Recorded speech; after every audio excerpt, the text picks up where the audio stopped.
Hello everybody, Claire Fluffle Kirby fan, back once again for another Return to Dreamland ability solo. I stream these runs live on my Twitch channel if you're interested in watching, so go follow me on there. It is twitch.tv/Claire_Fluffle. Of course, that's Claire with a K. I stream practice runs on Friday and do my actual runs on Saturday, if you're interested in watching these. To see more of the runs on the channel itself, don't forget to give the video a like, comment, and ring the notification bell after subscribing. All of that tells me that you all want more of this, and it will help me beam with confidence. Now, to go over what I'm doing real quick, we're speedrunning Kirby's Return to Dreamland, but with a twist.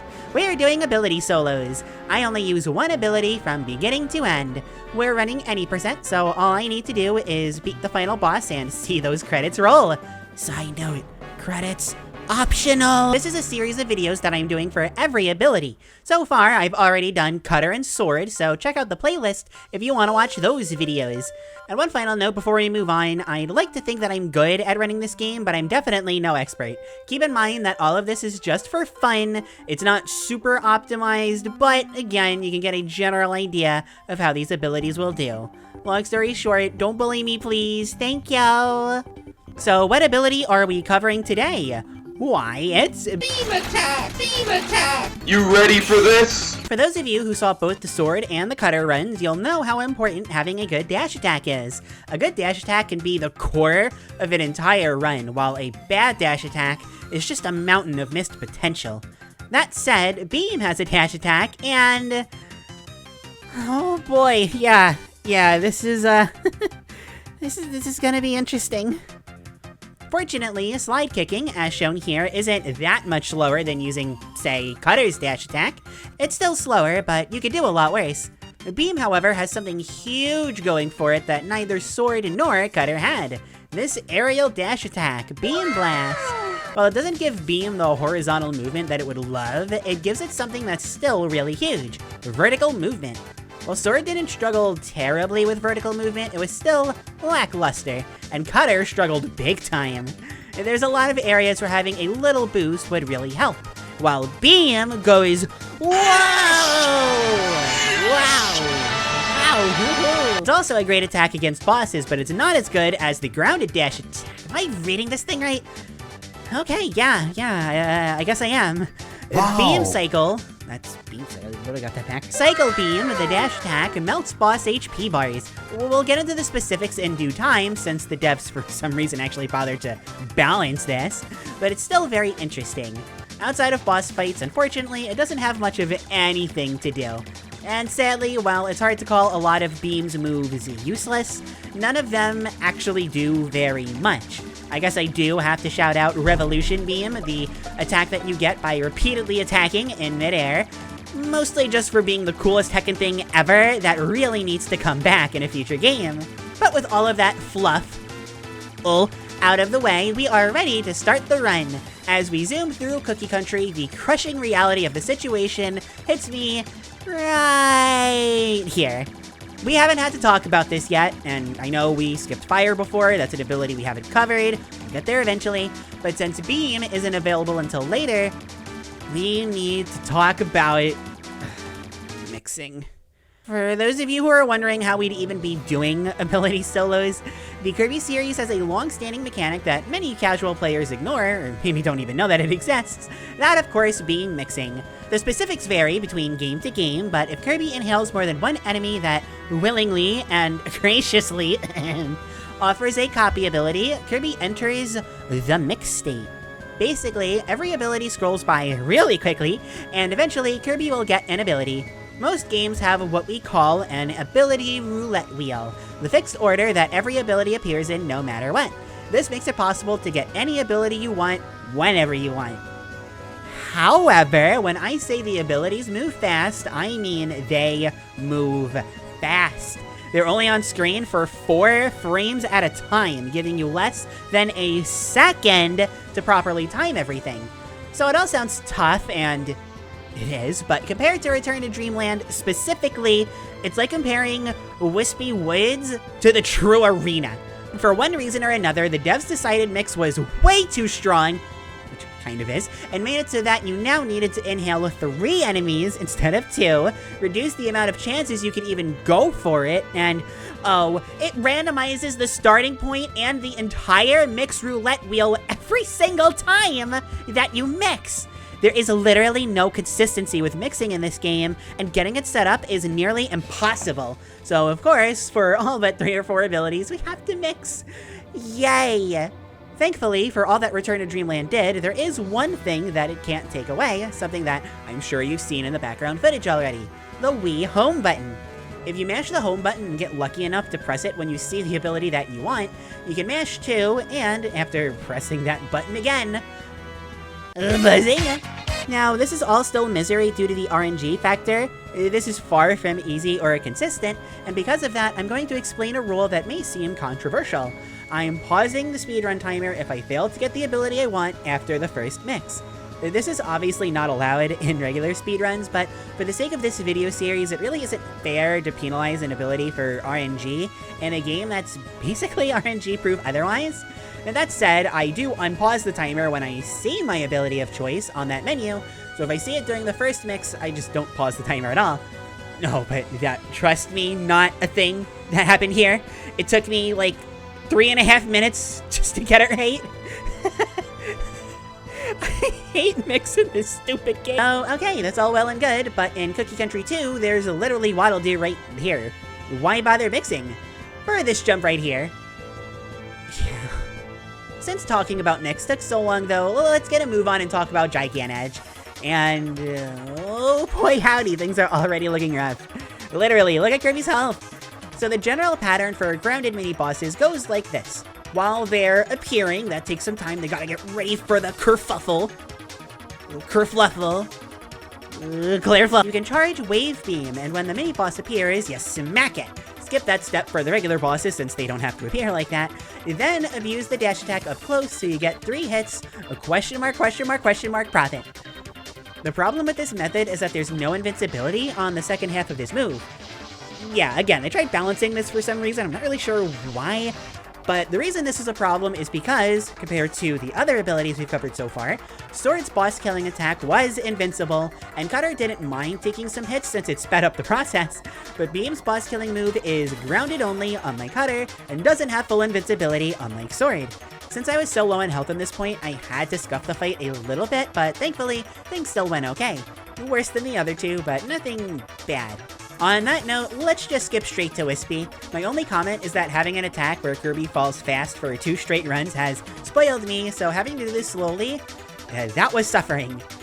But yeah, Wispy time, and I don't know, it's the same as usual. Beam's grounded dash attack looks a lot better here, scoring a similar time to what Sword and Cutter did, although to repeat myself, not having invincibility is scary. I really have to comment on the Gordo that drops in the Wispy fight. If it lands too close to you, you're just gonna lose your ability since Gordos always knock it out of you. And Beam's dash attack, as you remember, doesn't have full invincibility, so that's some more RNG to add to the RNG casket. How fun. We finished Wispy at, oh no, 11:52? For context, we finished with Cutter at 10:52, a full minute faster. Beam's gonna have to save a lot of time if it wants to keep up with Cutter, but it's gonna need to make good time just to keep pace with Sword. For as bad as that run was, not only was it my first full run for this video series, we finished Wispy at 11:10. Beam needs to make up almost 45 seconds if it wants to not be dead last. Fortunately, Raisin Ruins wasn't great for either of those two abilities, so this is Beam's big chance to catch up. Unfortunately, the first level doesn't look too great for it either, once again being an ability that we have to wait for these boulders with. I promise you can get through these, we'll get to an ability one day. This bonkers fight is something that I wanted to highlight, and while I don't normally do this, I'm going to point out a flaw in my own run. Basically, you see the spinning attack? Bonkers is totally invincible during that. But if we were to use Capture Beam, the command grab, look at that health, look at all that health. Basically, I could have manipulated a spinny spin, skip, skip, skippy, saving me 2 seconds. Okay, laugh all you want, but we are 45 seconds behind Sword, okay? We need every second we can get. Thankfully, Beam finally gets a chance to shine thanks to these water bits. Remember the aerial dash attack that makes Kirby bounce real high, as I will be calling it the beam bounce? Does it help here? These small ones don't actually save any time compared to Cutter. That may have been wishful thinking there, but the large one saves 1 second. 44-second disadvantage instead of 45! Yay! Fortunately, and this is something I didn't touch up on because mixing in this game is torture, but Beam's been doing really well in the super ability segments. Having this beam bounce lets it reliably get past obstacles like these fire-spitting faces. Okay, look, I know these things, they have actual names, but come on. Where else but in a Kirby game can I say something like that? The whole room goes really cleanly, taking about 26 seconds compared to Cutter's 35. Yes. Did Beam actually just do something impressive? I'm so proud of it. And this is the point when things are looking even better. Oh my god. In the Cutter video, I just won't stop talking about Cutter, huh? I mentioned this was the worst Cutter had looked thus far. Funnily enough, this is where Beam has looked its best. And again, it's all because Beam has the one thing that Cutter doesn't, this bounce. You can climb these ledges so much quicker with it. It's a small thing, but as we know, the longer the game goes on, the more important things like this are going to be. This all carries over to the sequel room of this previous room as well, except that this one is much longer, punishes you much more for not being quick, and has a lot more jumps. As is to say, Cutter wails, sword fails, Beam does... I don't know, cool kids still do the Fortnite dances these days, right? Something like that. I don't care, I just want to get on with the run. A huge perk is being able to hop over these cannon shots. These deal enough damage to knock Kirby's ability right out, so being able to ignore them, leaving them on read, so to speak, is huge. One final comparison, for now, Cutter cleared this room in 34 seconds. Not bad, but Beam's got it beat in 29 seconds. My number one goal with this series is to actually make people pop off over something saving 5 seconds. In real time, we all know that's nothing, but in speedrunning, it's like 10 million gajillion years, alright? Not much to comment on with King Do, except for this. You see, this move does have invincibility, I'm telling you, I promise.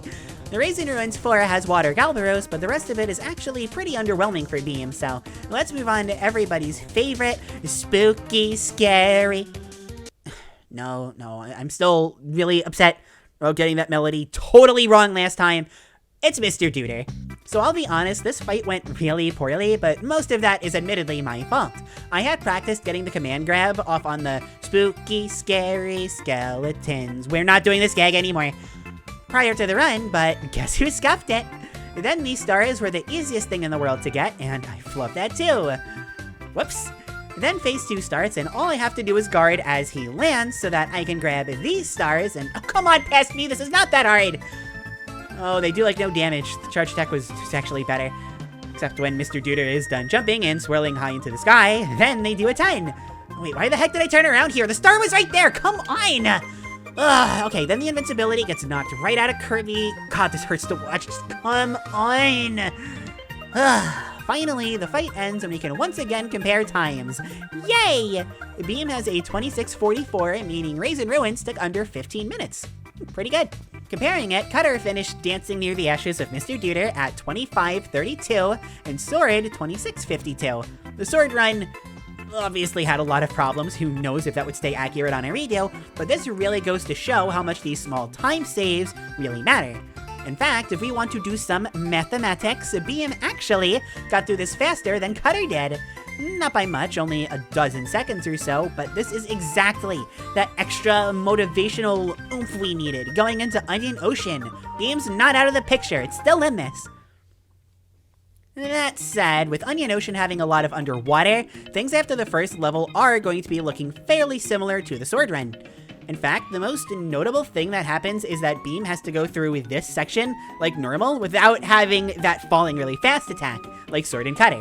But because so much of Onion Ocean takes place underwater, and because I actually want to talk about Wafers for once, let's review Beam thus far now and see what makes it good and or bad. You would think I'd start this off by saying no dash attack, Beam bad, goodbye. But keep in mind that slide kicks and Cutter's dash attack are pretty comparable like I said before, so it's not that bad of a starting point. Unlike Sword and Cutter, Beam has a way to help it out in the air, although a real aerial dash attack of course would be a lot nicer. Still, given the circumstances, not having a dash attack is actually not that big of a deal, at least compared to some other ones that don't have an aerial dash attack. Beam's real downside, as much as it bums me out to say this, and I'm sure you've all noticed it too, what does Beam really have that makes you go, wow, that's good? The Cutter just kept pulling random tricks out of its sleeve every 10 seconds. But what about Beam? It's got Beam Bounce, that aerial bounce. It has decent tools versus bosses. That's really it. Because of this, Beam doesn't have very much in potential time saves. Even I can admit that if I did the sword run again, I could probably do it better. But what is there to improve with Beam when it only has 2 or 3 real options? With these depressing thoughts clouding our hearts, we make our way to Fatty Puffer. Phase 1 winds up going okay. The damage you can get off at the start is actually pretty nice, albeit nothing we haven't seen before at this point. After he turns invincible for a little while, I get a bit too mashy, but it's fine. I can save that lost second next time I run this or something, I don't know. Also, is this not the most depressing thing you've ever seen? How did that happen? With that, we move on to Phase 2. I scuffed it pretty bad. It goes pretty nice at the start, even though I missed this charge attack. Feels bad, but after a few clean hits, I realized that I went a bit too unga on the attacking, since he's going Mario Sunshine on us and getting water everywhere. This attack is kind of rough for abilities that rely on grounded attacks like Beam. Luckily, we have the aerial dash attack to help us out. Oh, right, I don't do boss fights properly. Oh well, the rest of the fight is a total breeze, and we end Onion Ocean with a time of 48:24. Sword is just out of the picture at this point. Congrats to Beam, but Cutter ended at 45:41. That is not good, no matter how you slice it. Although not surprising, considering Beam didn't have much to separate it from Sword, which also did really poorly. Still, Beam technically isn't out of this just yet. I can't see White Wafers being that great for Beam, but as long as it can break even, it can make up for lost time in Nutty Noon. Lots of verticality there. And maybe it could even push further beyond and do better than Cutter. Let's see. Oh, but before Nutty Noon, again, I get to talk about White Wafers. This is crazy. I never get to do this. Fittingly, let's start with one of the most dangerous parts of the whole run that I should talk about more often. This area with the Poppy Bros throwing bombs. Go figure, bombs are really strong, and if you get hit, you lose your ability. Playing this slowly and carefully just doesn't work. You will get hit, so going through quickly is a must. Considering Beam's an ability with almost no invincibility, Sadly, Beam's aerial dash attack doesn't get to amount to much, but I don't know, this could have taken longer. It could have been worse. The spit immediately after doesn't go great either, with Beam not being able to get over the enemies. They're weak enough to where you don't have to scramble to get your ability back, but it's still slow. Thankfully, the end of the room just goes great, and getting hit isn't always a bad thing, and in this case, it actually lets us clear it a bit faster. For the record, both Sword and Cutter also did poorly here, so it's not a Beam exclusive issue. There isn't much else to say about White Wafers 1, except for Gigant Edge, and as usual, I feel like I talk more about him than any other part of the run. But there are 2 important things about fighting mini-bosses in White Wafers. First, the ice physics. Go figure. Although since Beam's dash attack stops it in its tracks, backwards as it sounds, it isn't nearly as bad.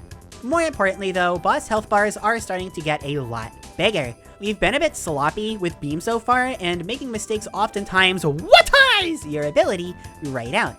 This is where Beam's aerial dash attack can come into play, and get behind bosses when they'll attack you with something strong and slow to get the extra damage you need to take them out. It's actually really fun having to focus on mini-bosses so much, although it doesn't do Beam any favors in terms of keeping up with other abilities. Going into White Wafers 2, we get to talk about some of the friendliest ice physics in any video game. You still slip and slide, yeah, but Kirby strictly moves faster on ice. The Beam appreciates it, since slide kicking is slower and more difficult, but the layout of rooms like this do also benefit the bounce. It's still scary, since things like these icicles are strong enough to knock the ability right out of you, blah blah blah, but when you're this far behind, you need to keep up as best as you can. On the downside, there's something important to talk about with this being a full game any % speedrun, instead of theory crafting and practice, and that's the actual length of the run. See, the longer you do anything, especially when it isn't easy, the more you're bound to make mistakes. Nobody's perfect, that's fine, but Cutter didn't have to worry about this too much. Was Cutter hard? Yeah, but very straightforward and abusable. Beam is neither of those things, and since we've almost been going for an hour, and boss health bars are starting to get bigger, and Beam isn't great against bosses as is, timely mistakes are going to happen. For runs like these, you ideally want an ability that's fast, easy, and kinda autopilot. This is reason number 8 kajillion why having an aerial dash attack is so important, and Beam doesn't have any of those traits. Wafers 3 winds up going really poorly for Beam. I'll stall for time a little bit to let some of the footage play in the background so you can get a basic idea of it, until the final room of the stage where I guess things kinda go okay. And part of that is Water Galbaros, what a champ, as well as the aerial beam bounce. Looking at White Wafers 4, I talked about items in the previous run, and you can see here that they legitimately do help. But you can also see that they force slide kicking, hence why I ignore them and run with faster options like, take a guess, Cutter. Speaking of things in a Kirby game, you would think the game of lethal frozen bowling pins would go much better because of that aerial bounce, but you can really only fit in one of these before having to float again, since the ceiling above it is so small and close to the pins. The end of the room admittedly is very nice though. The chilies here, they'll just kind of died. Rip in peace. Most of White Wafers 5 is the same old business, not looking great, except for this room, which is actually pretty nice. You can guess why on your own, so let's just skip right ahead to Goliath. The plan for Goliath here is almost the exact same as Swords, although because of the bounce, staying in the air will be easier. To say something different for once, the enormous range on this aerial dash attack will also make it easier to hit Goliath. In theory. Unfortunately, it doesn't hit above Kirby at all. There were way too many instances where I thought I was going to hit Goliath and then oopsily doopsel, this giant monkey dodges the attack. There's something wrong here. Still, overall, Phase 1 does go really well, considering Goliath spends so much time in the air.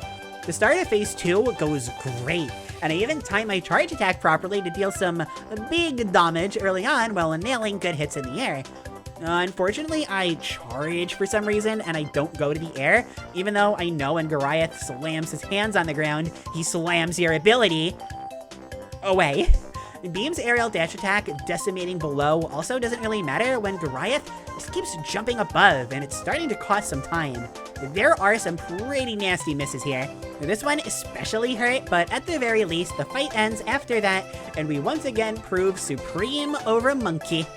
Beam ends White Wafers at 109.04, compared to Cutter's 105.29. It's not looking very good for Beam. If it could break even, then maybe things would be different, but it has to make up a 3.5 minute deficit. But hey, Nutty Noon is looking great, and the final 2 worlds do take a lot longer than the rest of them, so there's still hope. And what do you know, Beam is off to a legitimately great start. But the rest of Nutty Noon 1, it's not looking so good. What happened? I thought beam bounce plus verticality plus believing hard enough would make it look better. So what's the deal? Sadly, it's the same answer as ever. Beam doesn't have invincibility, and if it wants to move fast, it has to take damage. And sometimes, too much damage. Now, for example, this would in theory be nice to beam bounce through, landing on platforms to reduce the unlag, but if I get hit, I am really risking death, so I just kinda can't. Then there are bits like this, where more traditional dash attacks like sword and cutters came in handy, but here, you just kinda have to wait. Feels bad. And things don't look much better in Nutty Noon 2. This is the only one without much verticality to it, so I guess that makes sense, but if Beam wants to make up time, it really has to do better than this. And hey, better it does against Moundo, in fairness. Unfortunately, the window to get a really fast fight is very tight and I missed it, but even with that in mind, the fight just overall goes really well. Now, this is kind of huge considering we're nearing the late game and mini-boss health bars are starting to get about as big as they're going to get. But, oh god, are we just floating here? Is that genuinely faster than the beam bounce? Why? Sad to say, but Beam Bounce is great for getting a slight vertical boost, but it isn't great for vertical movement. It's got too much end lag. There's such a stupid word again. If you're new to the series and don't know what end lag is though, try kicking a table. How long did it take you until you were able to kick that table again? That's end lag. But Claire, why a table? It's the same thing with Nutty Noon 4, but instead of focusing on the negative, let's focus on a positive. This room is really annoying for many abilities since you either have to take it slow or hope you have a quick vertical boost to help with the airborne enemies. A bounce, if you will. Airborne. Bounce. Quick. Beam. That's right. It's all coming together. Beam do be kinda doo-doo everywhere else though. Nutty Noon 5 is always exciting to talk about though since it's a mini boss rush. How does Beam do? Gigant Edge doesn't go too well. It's just too slow since it just has to be a balanced ability. Boring. Specifically, losing my ability here was annoying, but allowing Gigant Edge to guard is a sign that you're taking way too long. Moundo, on the other hand, goes well. I flub a couple of small things, but overall, it was nice. Although I did take the safer approach at the start, I was kind of tired of Beam underperforming and being hard. I just needed a break. Water Galabros, the people's champion, also goes super well. I lose my ability, which kind of stinks, but otherwise the only real issue is Beam's damage. Beam can deal good damage, but against fights like Water Galabros, where they spend a lot of time taking reduced damage, oof. But what the heck? It happened in the 3rd video in a row. Dubier went great. No flubs, just start to finish, it went really well. Don't I always hype this boss up to be the hard one? Oh, wait, no, I hype Grand Doomer up to be the hard one. My bad. Similar to Sword, Beam can't hit the Doom with the ground dash attack, but we have an aerial one, so it's fine, right? For the most part. Actually, yes. Don't forget that Grand Doomer's attacks actually do cost you your ability though, so we still kinda have to be careful. Not that I ever play careful, but still. I want to specifically highlight Phase 2 though, since there's really nothing interesting during Phase 3. Beam just straight up in Phase 2 looks terrific here. The aerial dash attack may not be the fastest, but I appreciate how easy and simple it is. Plus it hits enemies in the air, thank God. Beam wraps up its dance routine at 128.40 compared to Cutter's 125. Oh wait, Beam managed to save 1 millisecond. And this was supposed to be where it started looking better. Huh. Well, Cutter's not gonna get topped, I guess. Now I'm sad. It's Egg Engines, yeah, we sure are slide kicking, so much fun. Oh, look at that. Beam can't get past these. So great, I love it. And now we're underwater, yay! Oh, here's Dubier again. Watch Beam not be able... What the heck, I'm doing good? I think this is actually the easiest boss fight in Kirby history. Why is the one that I struggle with always so easy now? Ugh. Okay. It isn't all a total disaster, but what started as a run with a lot of potential and honestly kind of a lot of heart has very quickly taken a turn for the worst. Beam doesn't really have anything going for it anymore and just kind of becomes slide kicking plus boss fights. I'm skimming over a lot of Egg Engines, not because there aren't things to say. Rooms like this have plenty, like how Beam still struggles with certain enemy placements since Beam Bounce takes so hecking long without platforms, but it's just kinda sad. So let's cut the sadness and just talk about the Metal General already, okay? Okay. Phase 1 goes okay, starts and ends kinda rough with me losing my ability and having to use the basic normie Beam Whip, but the middle portion goes really well. What I can say is that it isn't great compared to something like Cutter, but it can still beat bosses quickly enough. Phase 2 though, oh wow, just look at this. So the Metal General pulls out a rocket, which is rad by the way, and our dash attack doesn't work. Oh no, but then I use the aerial version and just, look at this. It utterly annihilates it, and thankfully the rest of Phase 2 just goes great. He only gets off one more attack before we take him down. Finally, Beam looking really good in something again. Truth be told, Beam just isn't that bad, honestly. It's just really sad compared to how great it started, and compared to Cutter. Speaking of, Beam 150.16, Cutter 146.02. At this point, it's less about Beam maybe beating Cutter, and more about seeing how much longer Beam takes than Cutter. See, it may not be able to beat it, but I think that if we can push it, Cutter can make it under 2 hours. And if Beam can get a time that's comparable, we might be able to beat the game with Beat only also in under 2 hours, which that's some consolation prize. For Dangerous Dinner, right off the bat, Beam can bounce over the spurting lava spurts, which is nice. More importantly though, it can bounce over these enemies that try and eat you. Eating takes time, not eating takes time, everything takes time, but not eating takes less time than eating. I would hope you know this. Not having to brute force is great, since it saves on health, something that Beam really struggles with. Unfortunately, Beam doesn't do very good in the super ability segment. The Beam bounce does help in certain parts. It's really just the bowling pins that are nasty. Now, the issue with playing out the rest of Dangerous Dinner is to say one more time, sorry to repeat myself, but it'll help you remember. Beam isn't very unique. I guess it's more of an issue with letting these videos go on for so long, but these are fun. I don't want to miss anything, but it's like, I guess Doobier goes pretty quick. As usual, apparently, nothing new there. And as always, the wide open area of Dangerous Dinner 3 is scary if we go fast, which, I mean, you kind of have to, but Beam bouncing generally gets the job done fine enough. With that, I think we just get to move on to Landia now. If we have any hope of getting a good time, we need to make sure we destroy Landia openly and without regret, and keep a good pace going. Fluffle fans. Come quick! Clear. Rar. Tutoring job and join the violence gang! Swah. So of course, I enter the fight without max health, go figure, but hey, you know what? Phase 1 goes pretty well. I lose my ability to kind of an unlucky hit, but otherwise, it works out. I rarely try to go for the grounded dash attack here. The air one is actually better because that's where Landia is for basically the whole fight. I do get some clean hits in with the command grab too. It's almost like we have an interesting fight here, oh my goodness. Still, because I took a few too many hits, I enter phase 2 with low health. Thankfully, most of the brute forcing I need to do is in phase 1. Phase 2 starts with Landia spitting fireballs onto the ground that leave stars. And you know what that means. Grab. And even when the stars disappear from sight, but never from our memories, we can focus our attention on the Landia dragon that has the Master Crown on it, which deals more damage. Ending the fight is an attack that puts Landia on the ground.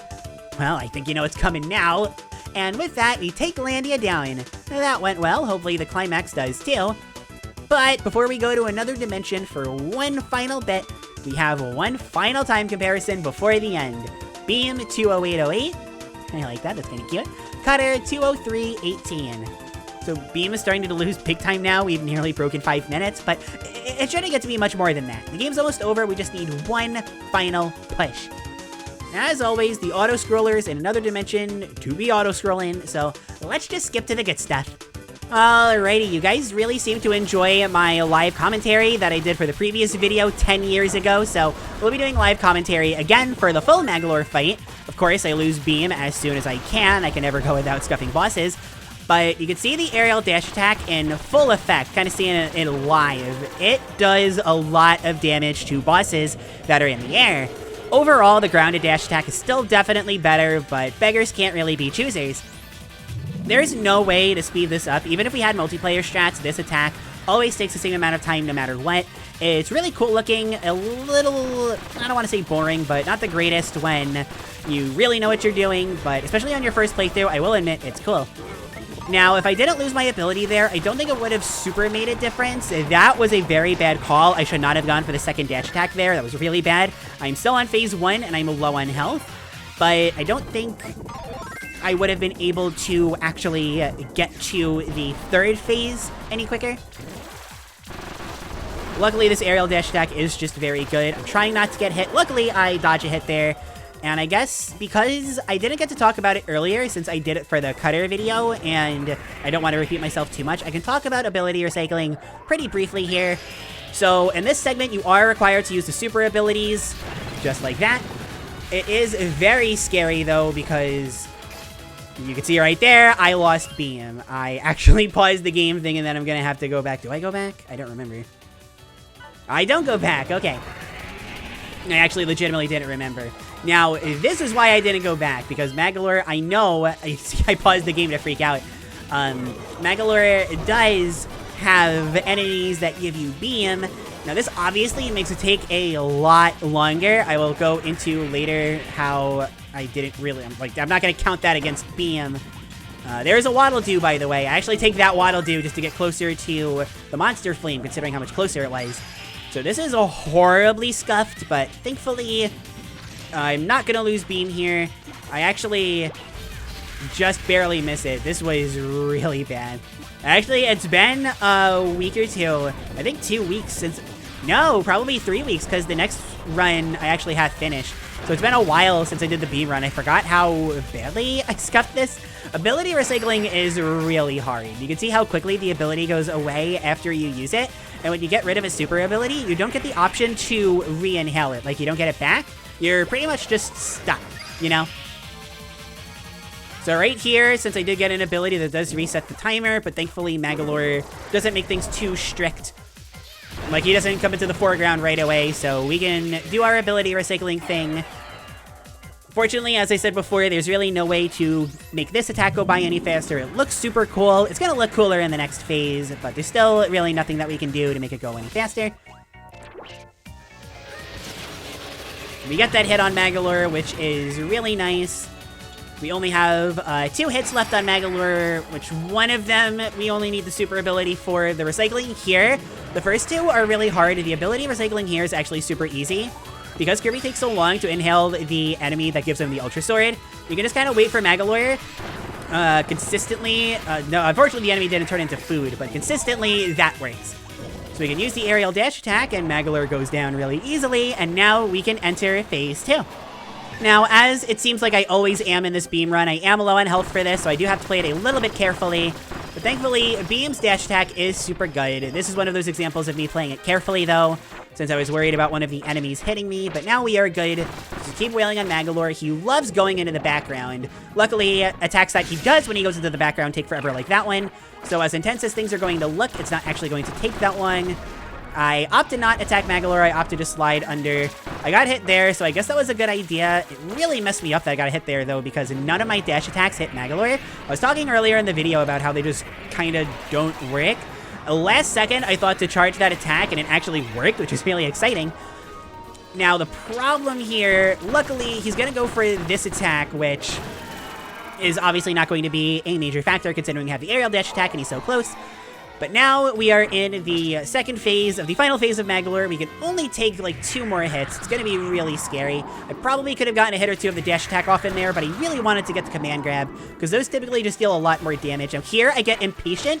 I needed to wait for Magolor to go right there. And now that I got hit there and I literally only have 1 hit left, I could totally lose this, and that would cost Beam a lot of time since you can't get Beam in this fight. Now he's going to do this attack that's really impossible to avoid, but I have to go in for the hits. It's so hard to tell what the hitbox is sometimes just because of all the sparkles.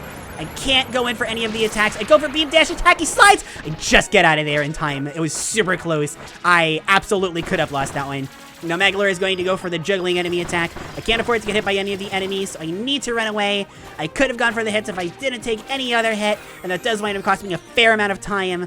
Luckily, I get a good pattern with this. It's not going to be hard at all. But when Magolor comes back, I really need to make this count so that we can end the fight. He's not going to teleport, but he's going to teleport right into the middle. He's doing that so he could get hit and lose, but I don't. Fight over. We beat Magolor. Now let's check on what that final time was. Whew!